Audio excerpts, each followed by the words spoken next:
তখন থেকে মহারাজ কি লিখছেন খাতায়? মনে হচ্ছে সকাল থেকে চিন্তা ওনার মাথায়। হ্যাঁ, তাই মনে হচ্ছে।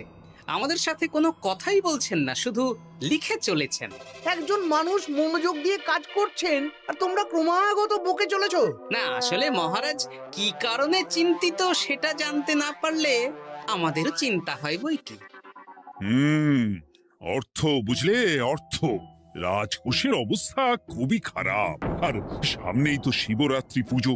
কিভাবে যে কি হবে কিছুই বুঝতে পারছি না। মহারাজ, এরকম হলে এবারে কিভাবে পুজো হবে? শিবরাত্রির পুজোয় তো অনেক খরচ। এত লোকজন আসেন, তাদের জন্য ভোগের প্রসাদের ব্যবস্থা করা তো মুখের কথা নয়। এবার তোমাদের সবাইকে দায়িত্ব নিতে হবে। আমরা সবাই? কি দায়িত্ব মহারাজ?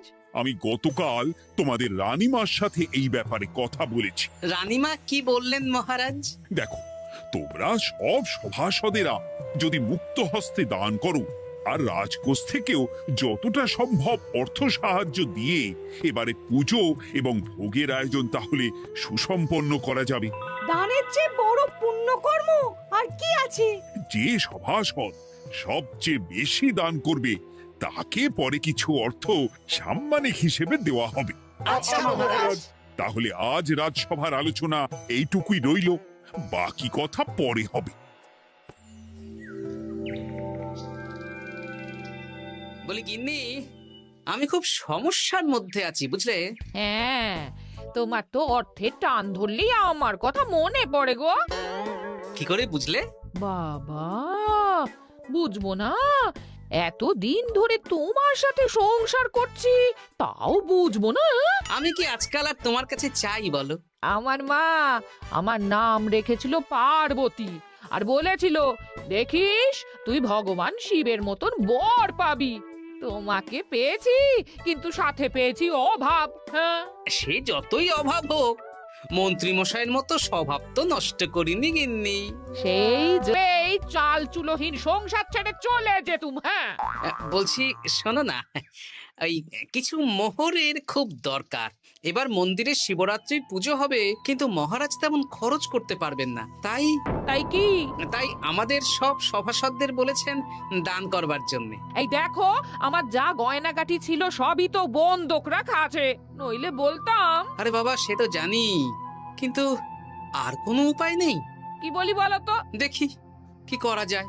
আরে বাবা রে বাবা, এত চিন্তা ভাবনা না করে বাবা মহাদেবের ওপর ভরসা রাখো গো। উনি কোনো একটা পথ দেখাবেন, দেখো। দেখা যাক গিন্নি, উনি এখন আমার আশা ভরসা।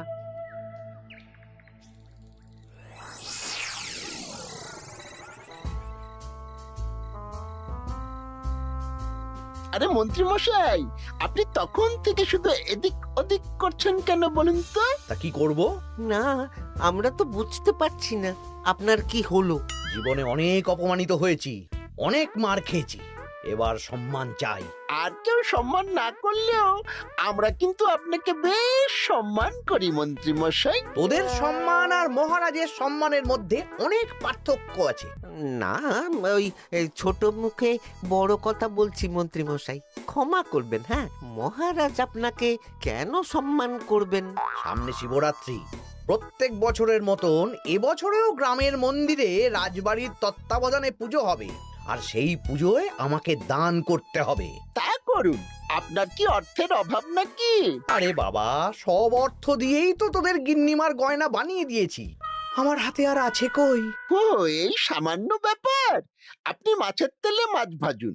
হ্যাঁ, আমিও তো তাই বলতে চাইছি। খোলসা করে বলতো তুই কি বলতে চাইছিস?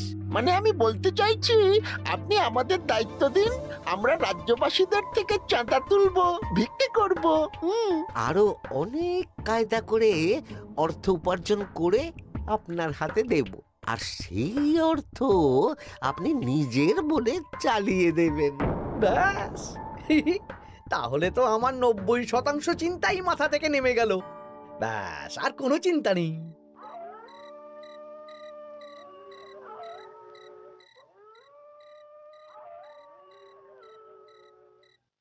কি গো, এত রাত হয়ে গেল, এখনো ঘুম ঘুমোচ্ছ না কেন বলো তো? হ্যাঁ, খুব চিন্তা হচ্ছে গো গিন্নি, এখনো বুঝে উঠতে পারিনি যে কি করে দান করব। শুধু অর্থদানই কি দান নাকি গো?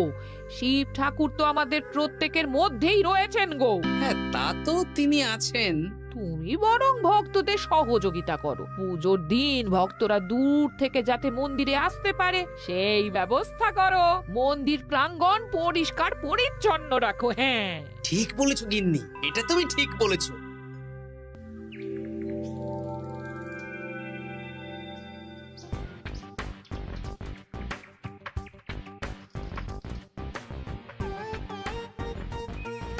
এই যে বাড়িতে কে আছেন?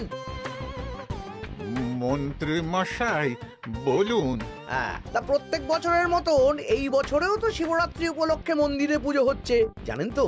হ্যাঁ, সে তো জানি, কিন্তু আমার গিন্নির পায়ে এত ব্যথা যে এবারে আর জল ঢালতে যেতে পারবে বলে তো মনে হয় না।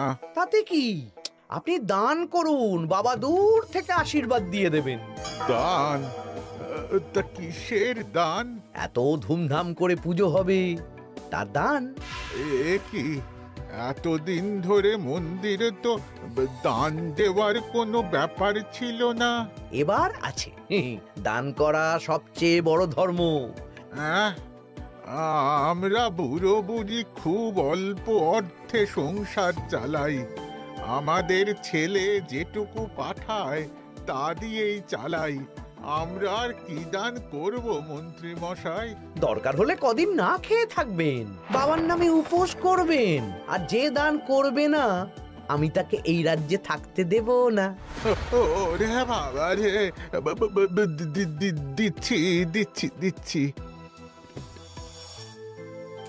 আর শুনুন, এই দানের ব্যাপারটা যেন 5 কান না হয়, নইলে কিন্তু। ওরে বাবা, না না না, ঠিক আছে ঠিক আছে। আজকে সারাদিনে ভালোই রোজগার হয়েছে, কি বলিস বটা?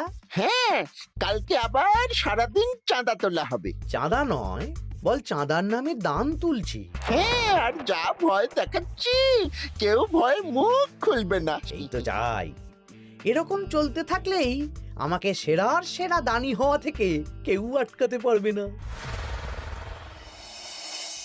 এই তুমি এই ভর দুপুরে বস্তা কাঁধে নিয়ে কোথায় যাচ্ছ গো? একটু জঙ্গলের দিকে যাচ্ছে গিন্নি, শুকনো কাঠ নিয়ে আসি। পুজোর দিন তো ভোগের রান্না করতে জ্বালানি লাগবে, দেখি শুকনো কাঠ নিয়ে রাজবাড়িতে দিয়ে আসবো। বেশ বেশ বেশ, যাও। হে দেবাদিদেব মহাদেব, তুমি একটু দেখো বাবা।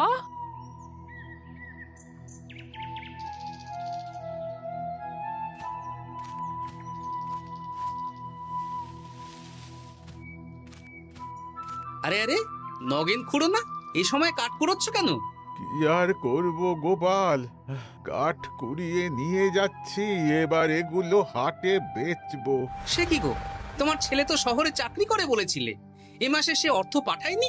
সে তো পাঠিয়েছিল বাবা, কিন্তু আর ভাগ্যের পরিহাস, কি বলবো বলো। কি হয়েছে, কোনো সমস্যা নাকি? না না না, সমস্যার কথা জানানো যাবে না, জানালেই আমাদের বিপদ। আরে কি হলো, চুপ কেন? কি গো খুড়ো, কিছু বলো। কাউকে বলবে না তো বাবা?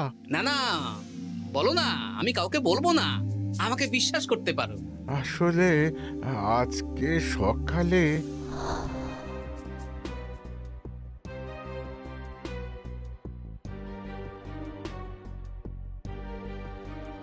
হ্যাঁ, মন্ত্রী মশাই? হ্যাঁ, শুধু আমাদের বাড়ি থেকে না, গ্রামের সব বাড়ি থেকে তুলেছে। ঠিক আছে খুড়ো, তুমি নিশ্চিন্তে থাকো। আর আমার চিন্তার শেষ নেই। আমার গিন্নির কদিন ধরে এত পায়ে ব্যথা যে এবারে অতটা হেঁটে মন্দিরে বাবার মাথায় দুধ ঢালতে যেতে পারবে না। ঠিক আছে, তুমি একদম চিন্তা করো না, আমি দেখছি কি করা যায়।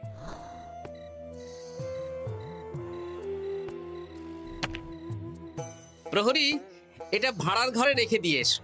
বলো গোপাল দিয়েছে, ভোগ রান্নার সময় জ্বালানি লাগবে তো, তাই এই কাঠ দিয়ে গেলাম। আচ্ছা গোপাল দাদা।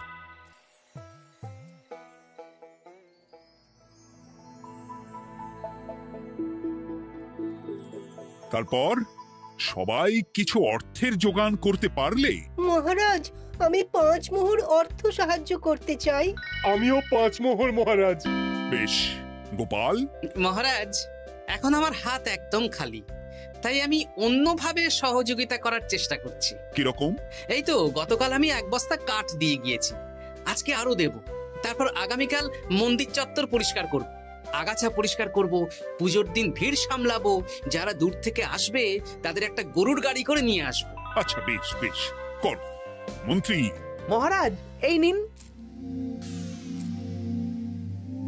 এতে 200 মোহর আছে, আমি আরো দান করব, আপনি কোনো চিন্তা করবেন না মহারাজ। বাহ বাহ বাহ বাহ, এ তো বিশাল ব্যাপার। আমি জীবনে অনেক পাপ করেছি, তাই এখন দান করে একটু যদি পুণ্য লাভ হয় সেটাই আশা। বেশ বেশ। পণ্ডিত, তুমি আর রাজবৈদ্য তাহলে পুজোর দশকর্মা দ্রব্যাদি কেনাকাটা শুরু করো। এখন ধারে নিয়ে আসবে, পুজোর পরে সব শোধ করে দেওয়া হবে। আচ্ছা মহারাজ, ঠিক আছে। তাহলে আজকে আমি আর পণ্ডিত মশাই দুজনে বাজারের দিকে যাব আর সব দশকর্মার দ্রব্যাদি কিনে নিয়ে আসব। হ্যাঁ হ্যাঁ, তাই কর।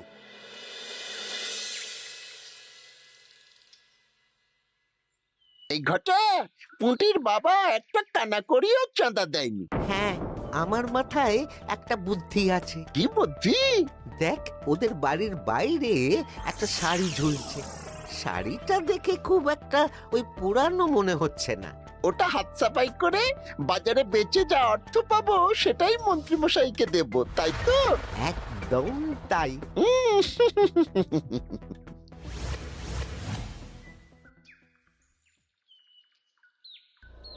হাই পুটি, দেখ তোদের বাড়ি থেকে বটা ঘটা কাকা শাড়ি চুরি করছে। হ্যাঁ তাই তো। ন্যাপলা, ওরে বাবা রে, মরে গেলাম রে, ওরে মরে গেলাম। পালাও পালাও পালাও, ওরে বাবা। এই কি হয়েছে রে? চিৎকার করছিস কেন? আর বটা ওভাবে পালালো কেন? এই বটা ঘটা কাকা ওই পুটির মায়ের শাড়ি চুরি করে পালাচ্ছিল, আমরা ধরে ফেলেছি। সাব্বাস, এই তো চাই। তার মানে মন্ত্রী মশাই এখন দান করার জন্য চুরিও করাচ্ছে। বাহ! কি ভাবছো গোপাল দাদা? না, কিছু না। আচ্ছা পুটির বাবা, তোমাদের বাড়ি মন্ত্রী মশাই চাঁদা তুলতে আসেননি? এসেছিলেন তো, কিন্তু আমি বলে দিয়েছি আমি পারবো না। নিজেদের বীজ ধান কেনার অর্থ নেই, চাঁদা দেবো কি করে? আচ্ছা, এই ব্যাপার, এবার বুঝতে পেরেছি। অনেক ভয় দেখালেন, চমকালেন, কিন্তু কিচ্ছু দিইনি। তাই বটা ঘটা চুরি করতে এসেছিল, বুঝেছি। বেশ, এই সাবধানে থেকো। কিভাবে যে সংসার চালাবো? শোনো পুটির বাবা, তুমি এক কাজ করো। বলো। জঙ্গলে অনেক ধুত্র গাছ, আকন্দ গাছ আছে। তুমি পুজোর দিন সকাল থেকে মন্দিরের কাছে একটা ফুল মালা বেলপাতার দোকান দাও। এটা ভালো বুদ্ধি দিয়েছো। আমি তো এখন মন্দির প্রাঙ্গণ সাফ সাফাই করতে যাচ্ছি, আমি বরং কাজের ফাঁকে তোমার জন্য একটা ছাউনি দিয়ে মন্দিরের কাছে দোকান বানিয়ে দেব। তাহলে তো খুবই ভালো হয়। এই পুটি, তোরাও আমার সাথে চল, হাতে হাতে সাহায্য করবি। চল চল চল। চলো গোপাল দাদু।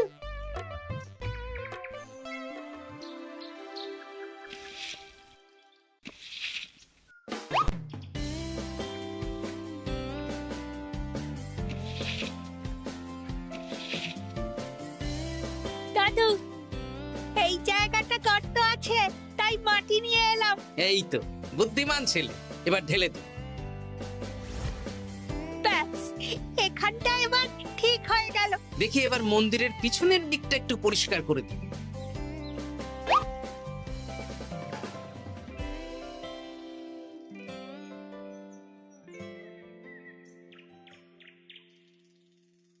জয় মহাদেব। কি কিসের আওয়াজ হলো? হ্যাঁ দাদু, কিরকম একটা টং করে আওয়াজ হলো। দেখি তো। আরে বাবা, এটা ঘোড়া মনে হচ্ছে। হ্যাঁ তাই তো মনে হচ্ছে। জয় মহাদেব। বের করো বের করো। এই তো।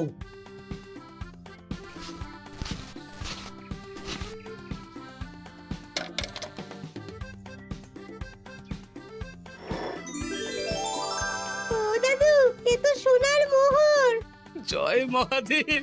তুমি সত্যি আছো প্রভু, তুমি সত্যি আছো। একই দাদু, তুমি কাঁদছো কেন? সবই মহাদেবের কৃপা। মহারাজ বলেছিলেন দান করতে, মহাদেব নিজেই নিজের পুজোর ব্যবস্থা করে নিলেন রে। হ্যাঁ, তাই তো দেখছি দাদু। তবে শোন, এই কথাটা কাউকে বলিস না। আচ্ছা গোপাল দাদু, আমরা কাউকে বলবো না। হ্যাঁ।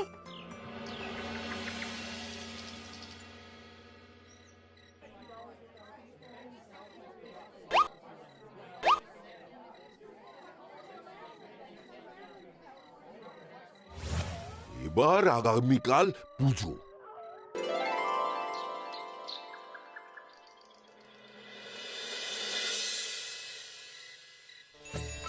জয় শিব শম্ভু, হর হর মহাদেব। হে প্রভু, হে মহাদেব, জগতের কল্যাণ করো ভোলানাথ। জয় শিব শম্ভু। জয় জয় শিব শম্ভু, জয় শিব শম্ভু।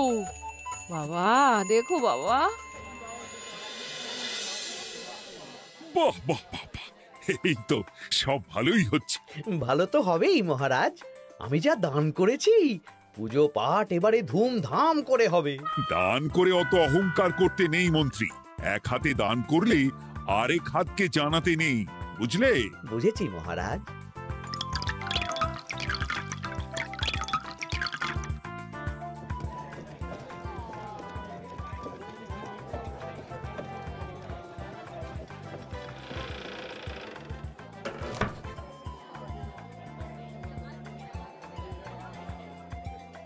আসুন খুড়িমা, আপনি আসুন। সত্যি গোপাল, তোমার মতো মানুষ হয় না। আমার পায়ে বড় ব্যথা, ভেবেছিলাম এই বছর হয়তো মন্দিরে আসতেই পারবো না। আহা, আমি তো আপনার ছেলের মতন। আর কাল আবার আসতে হবে, বড় মাঠে ভোগের আয়োজন আছে, গাড়ি পাঠিয়ে দেব, কেমন?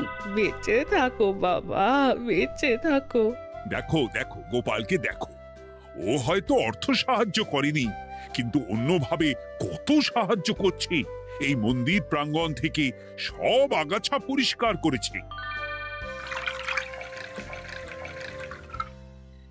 মহারাজ, আপনার সাথে কিছু কথা আছে। কি কথা? এখানে বলা যাবে না, যা বলবো আড়ালে। আচ্ছা চল।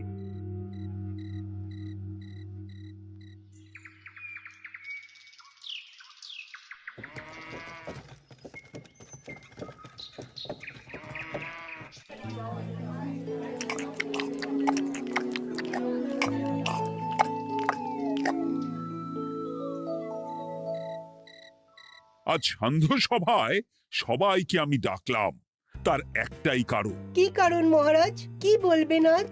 গতকাল শিবরাত্রির পুজো আর আজ বেলার পুজোর ভোগ গ্রহণ পর্ব বেশ ভালোভাবেই সুসম্পন্ন হলো। এতে আমি খুব খুশি ও শান্তি পেয়েছি। তাই মহারাজ আমাকে সম্মান প্রদান করবেন, তাই তো? আমার মনে হয় আমি সবচেয়ে বেশি দান করেছি।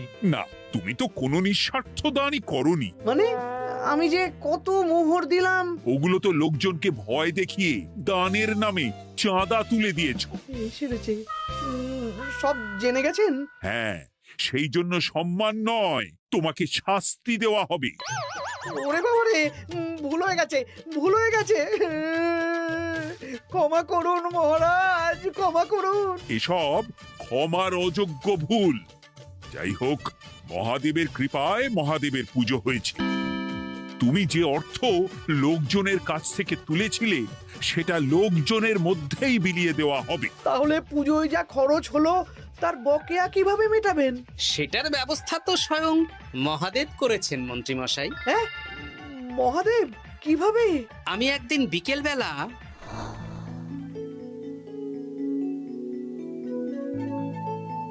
ওরে বাবা, এক ঘোড়া সোনার মোহর। হ্যাঁ, এক ঘোড়া সব মহারাজকে দিয়ে দিয়েছি। আর এই দান সংক্রান্ত যে অর্থ সাম্মানিকের কথা বলেছিলাম তা পাবে গোপাল। ধন্যবাদ মহারাজ। তবে মন্ত্রী মশাই যে অর্থ লোকজনের কাছ থেকে বলপূর্বক তুলেছেন সেটা দিয়ে গরিব চাষি ভাইদের বীজ কেনার অর্থ দান করা হবে। আর মহাদেবের কৃপায় যে এক খড়া মোহর পাওয়া গেছে তা দিয়ে বকেয়া মেটানো হবে। সাবাস গোপাল, সাবাস। এই না হলে আমার গোপাল। সাধু সাধু। আর মন্ত্রী মশাইকে কি করা হবে? ওকে কাল শাস্তি দেওয়া হবে।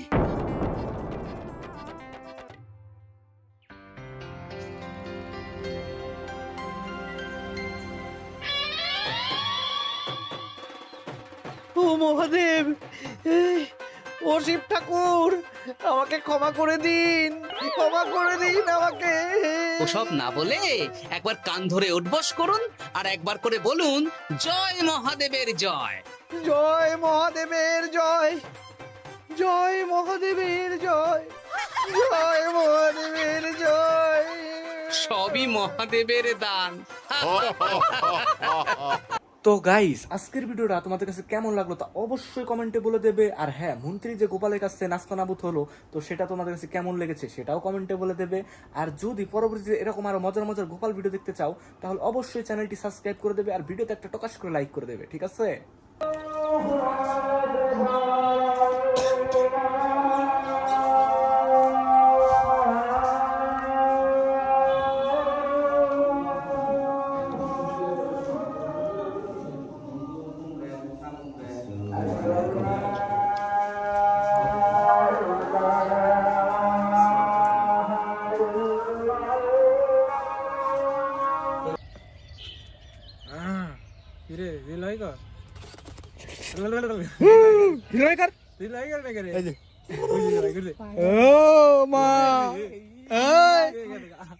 নাগিন, ঠিক আছে? দিলি কাপড় কাচুদা নাগিন নাগিন ওই ভাই এনে না সাবের দে নাই কোপ ভালো কোপ এটা কিন্তু ভালো হচ্ছে দিলি ভাই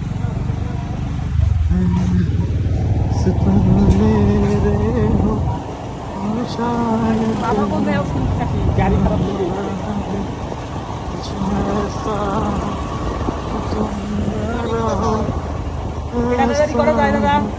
এয়ারপোর্ট দিয়ে এয়ারপোর্টে কাট করে দেবে দেখে জেলা পুলিশ ধরবো না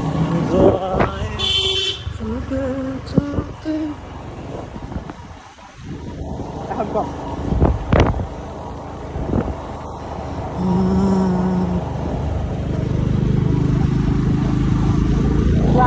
খালি রে ভাই করে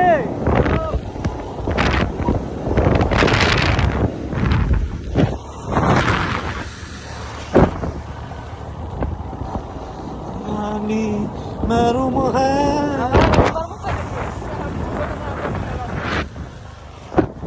সবনে কাছে আমার দিল না তুই তো নিলি না দিছি মনে করে দেখ না দস নাই তুই নাই না দেখছা সবনে কাছে নিয়ে দিবি ও সব নিয়ে রেখে